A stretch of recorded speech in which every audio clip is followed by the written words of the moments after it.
இன்றைக்கி பேச வேண்டிய டாப்பிக்கை இன்றைக்கி முடிச்சிடணும் அப்படிங்கிறதுக்காக தான் இந்த கண்டினியூட்டி. நம்ம முதல்ல ஸ்டார்ட் பண்ண மாதிரி who is the good politician and what is a good politics, அதுதான் நல்ல அரசியல்.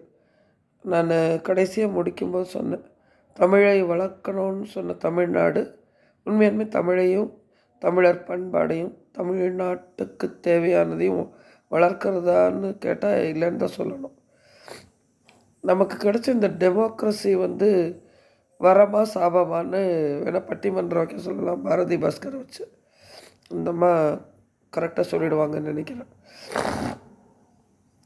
ஏன் சொல்கிறேன்னா, டெமோக்ராட்டிக் உலகத்திலே மிக சிறந்த டெமோக்ராட்டிக் வேர்ல்டுங்கிறது இந்தியா. அதில் எந்த விதமான செகண்ட் தாட்டும் கிடையாது. அந்த டெமோக்ரஸி எப்படி தப்பாக உபயோகிக்கிறோம் அப்படிங்கிறதுக்கு இப்போ இருக்கிற அரசியல்வாதிகளும் அரசியலும் தான் காரணம். இந்த அரசியல் மாற்றம் வரணும்னா பதவிக்கு ஆசைப்படுற அரசியல்வாதிகள் வரக்கூடாது. கட்டாயமாக பதவிங்கிறது அதான் சேவகன் அப்படிங்கிற அந்த எண்ணம் வரணும். அப்போ தான் அது சரியாக இருக்கும். பாபர் ஹுமாயூன் காட்சியை கொடுக்கும்போது Humayun he was not good going to be a good ரூலருங்கிறது நல்லாவே தெரியும். ஒரு கோடு உடம்புக்கெல்லாம் ரொம்ப வாஸ் நாட் ஹெல்தி. அப்படி இருந்த சமயத்தில் கூட அவர் அவருடைய ஏதோ அடுத்த வாரிசுன்னு சொல்லி கொடுத்துட்டு போயிட்டார். கொடுத்ததுனால என்ன வந்துச்சுன்னா, முகலாய வம்சமே அதோட காணாமல் போயிடுச்சு. ஹுமாயூன் டோம்பு டெல்லியில் இருக்குது. அதை கடைசியாக புகழ்பெற்ற மன்னர்களுடைய ஒரு கடைசி என்ன சொல்கிறது இதாக போயிடுச்சு. அவங்கவுங்க வீழ்ச்சிக்கு அவங்கவுங்களே காரணங்கிற மாதிரி ஆயிடுச்சு. பாபர், அக்பர் அதுக்கு பிறகு ஏன் சொல்கிறேன்னா, நீ என்ன தான் பெரிய வம்சமாக பெரிய ஆளாக இருந்தாலும் உனக்கு திறமை இல்லைன்னா, புத்தி இல்லைன்னா, உன்னால் அந்த பதவிக்கு தகுதி இல்லைன்னா நீ வர முடியாதுங்கிறதுக்கு இது ஒரு பெரிய எக்ஸாம்பிள். ஏன்னா இன்றைக்கி இந்த சண்டை வர்றது பாபர், அக்பர், அதுக்கு பிறகு ஹுமாயூன் அதெல்லாம் பற்றி தான். ஷாஜகான், அவுரங்கசீப் எல்லாம் கேரளாவில் எல்லாம் போய் திப்பு சுல்தானை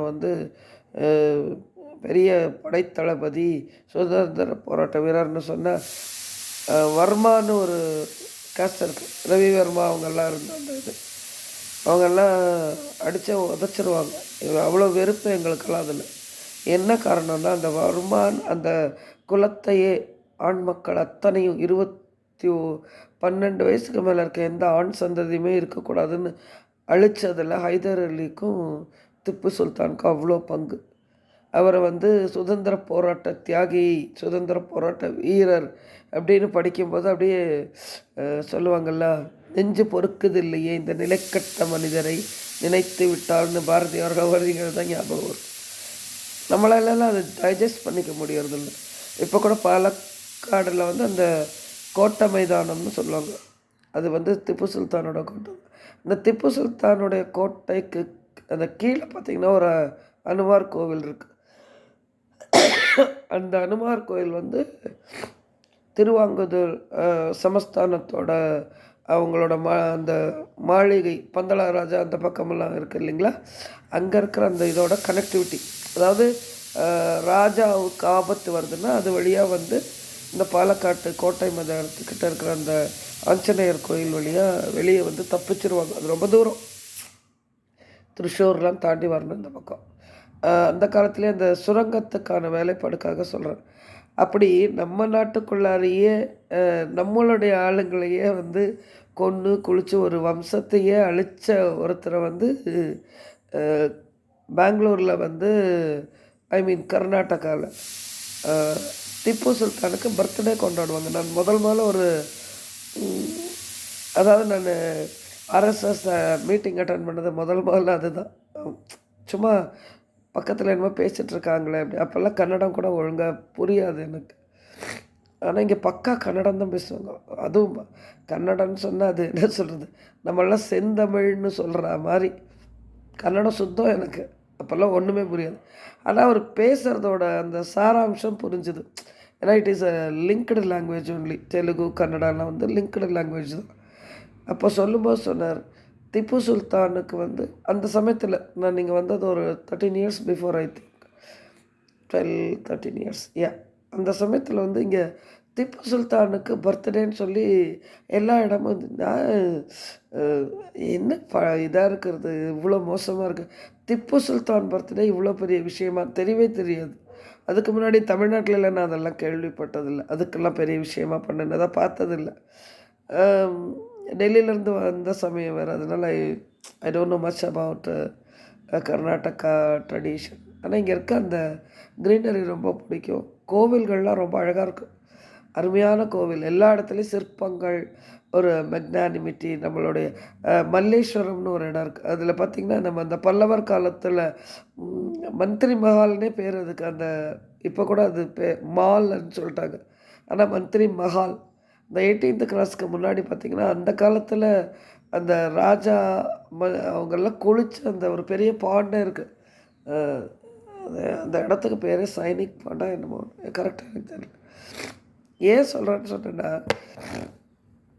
விஜயநகர எம்பையருக்கு பிறகு அதுக்கு முன்னாடியே பின்னாடியும் தெரியாது. அந்த சமயத்தில் அந்த பல்லவ சாம்ராஜ்யத்தினுடைய இங்கே தாக்கம் இருக்கிறது பார்த்திங்கன்னா எல்லா கோவில்களிலும் வெளிப்பாடு தெரியும்.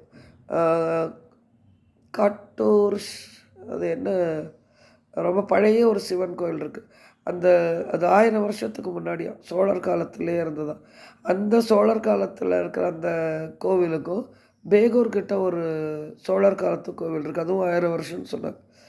இங்கேருந்து அதுக்கு அந்த கனெக்டிவிட்டியில் இப்போல்லாம் காணாமல் போயிடுச்சு. இந்த சுரங்க வேலைப்பாடுகள்லாம் நாள்பட அடைஞ்சு போயிருக்கலாம். இங்கே இருக்கிற அந்த சிவன் கோவில் பார்த்திங்கன்னா, நம்ம இப்போ இருக்க அந்த ரோடுலேருந்து கீழே இறங்கணுன்னா ஒரு 25 படி 30 படி இறங்கி போனால் தான் உள்ள கோயிலே பார்க்க முடியும். அங்கே இருக்க அந்த மல்லேஸ்வரம் வந்து ஃபுல் ஆஃப் டெம்பிள்ஸ் தான்.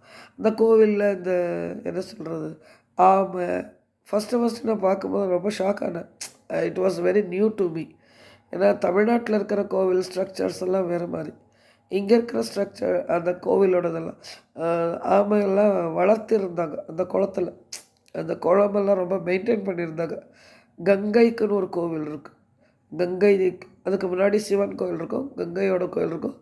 அந்த பக்கத்தில் பார்வதி தேவியோட கோவில். ரொம்ப அந்த ஏரியா இன்னுமே மெயின்டைன் பண்ணிகிட்ருக்காங்க ரொம்ப அழகாக. எதுக்கு சொல்ல வந்தேன்னா, இவ்வளோ கல்ச்சர், ட்ரெடிஷன், பாஷையெல்லாம் ரொம்ப கவனமாக பாதுகாத்துட்ருக்க கர்நாடகாவை பார்க்கும்போது நம்ம தமிழ்நாட்டில் அதெல்லாம் பார்க்குறோமான்னு சொன்னால் தெரியல. அதான் நான் முதல்ல ஃபஸ்ட்டு இது வீடியோவில் சொல்லும்போது சொன்னேன், திருப்பரங்குன்றத்தில் வந்து 100 வருஷமாக விளக்கேற்றலை, அதனால் இப்போ எதுக்கு ஏற்றணும் அப்படின்னு அம்மையார் கனிமொழி கேட்டதாக நான் சொல்லியிருந்தேன். 100 வருஷமாக ஒரு நல்ல செயலை நம்ம செய்யாம விட்டது நம்ம தப்பு இல்லையா? அது வந்து அந்த அந்த ஜெனரேஷனோட தப்பு. அதை வந்து திரும்ப நமக்கு கிடச்சப்ப அதை வந்து திரும்ப புதுப்பிக்கிறது, ஒரு வீடையே வந்து பெயிண்ட் அடித்து சரி பண்ணுற மாதிரி புதுப்பிக்கும்போது திரும்பவும் அந்த ட்ரெடிஷனை ஃபாலோ பண்ணினா என்ன தப்பு?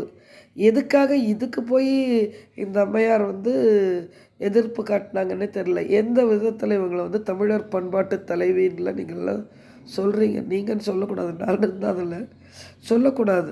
ஏன் சொல்கிறேன்னா, நான் சொன்னேன் அனலைஸ் பண்ணுற அந்த நம்மளுடைய மனநிலையவே மாற்றிட்டாங்கன்னு. இது வந்து ஜென் ஜி அப்படின்னு சொல்கிறாங்க. ஜெட்னா ஜெனரேஷன் ஜெட்டா, கடைசி ஜெனரேஷன். நான் ஏன் சொல்கிறேன்னா, A to Z மட்டும் ஆல்ஃபாபெட்ஸ் இல்லை. நான் ஒரு மேத்ஸ் டீச்சர், அதனால சொல்கிறேன். அதுக்கு பிறகு alpha, beta, gamma, eta, theta என்னென்னமோ இருக்குது. ஆல்ஃபானாலே பாசிட்டிவ் தான். ஸோ இப்போ சொல்கிற இந்த ஜென்ஸி இளைஞர்களெல்லாம் வந்து அடுத்த பாசிட்டிவ் ஆட்டிடியூடான ஆல்ஃபாவுக்கு வந்துடுங்க. Come back to the alpha. we need the new young generation to come up for the life. ஏன் சொல்கிறேன்னா, நான் வந்து டீச்சராக இருக்கிறதுனால ஒவ்வொரு வருஷமும் வந்து யங் சில்ட்ரனை தான் பார்ப்பேன். எஸ்பெஷலி நான் வந்து ஒரு ஹை ஸ்கூல் டீச்சர். அந்த 8th to 10th அந்த பசங்க அந்த 14 இயர்ஸ்லேருந்து அந்த 17 இயர்ஸ் வரைக்கும் அவங்களுடைய அந்த வளர்ச்சியை பார்க்கும்போது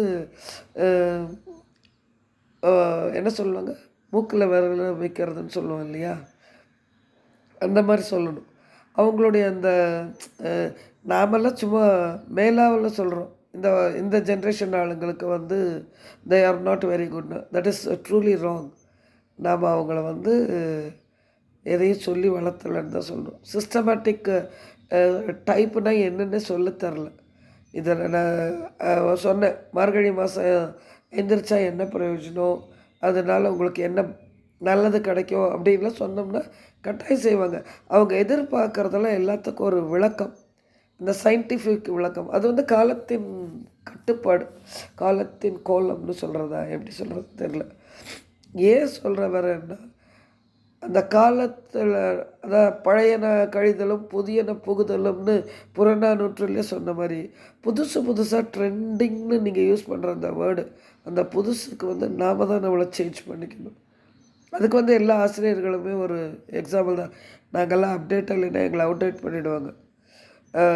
எனக்கு இப்போ வந்து சொன்ன மாதிரி ஐ am not very good in handling my mobile and computer.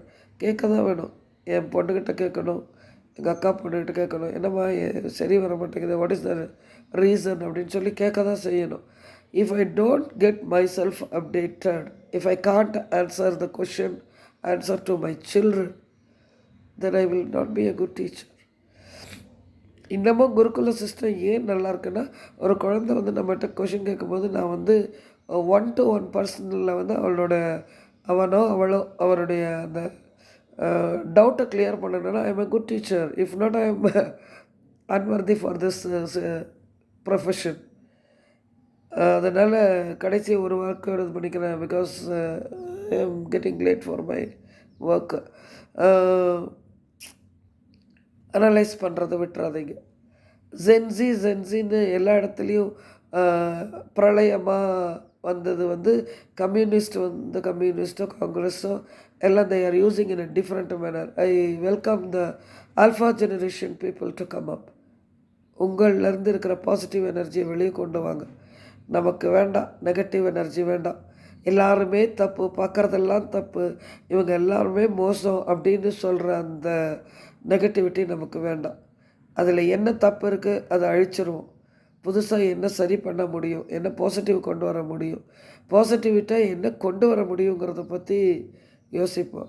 நேற்று ராகுல் காந்தி வந்து ஜெர்மனிக்கு போயிட்டு மேனுஃபேக்சரிங் இஸ் வெரி குட், இந்தியாவில் வந்து மேனுஃபேக்சரிங் வந்து இல்லவே இல்லைன்னு சொன்னாராம்.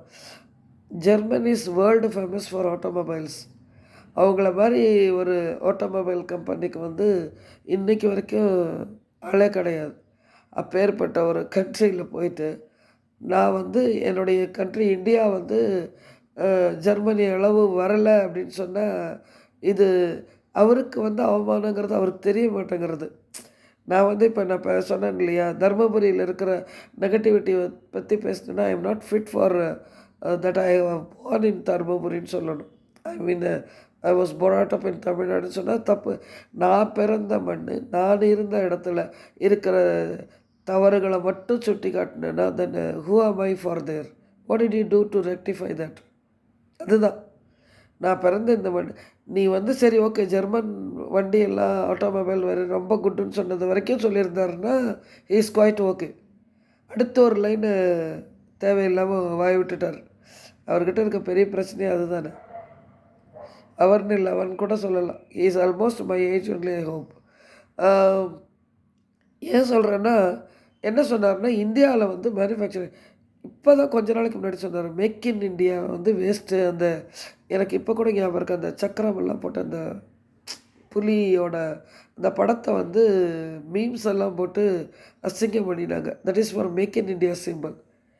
நீ கொஞ்ச நாளைக்கு முன்னாடி நீயே மேக் இன் இண்டியா சிம்பிளை குற்றம் சொல்லிவிட்டு இப்போ make in India made in இண்டியாவே இல்லைன்னு சொன்னீங்கன்னா are you not disagreeing with your own word?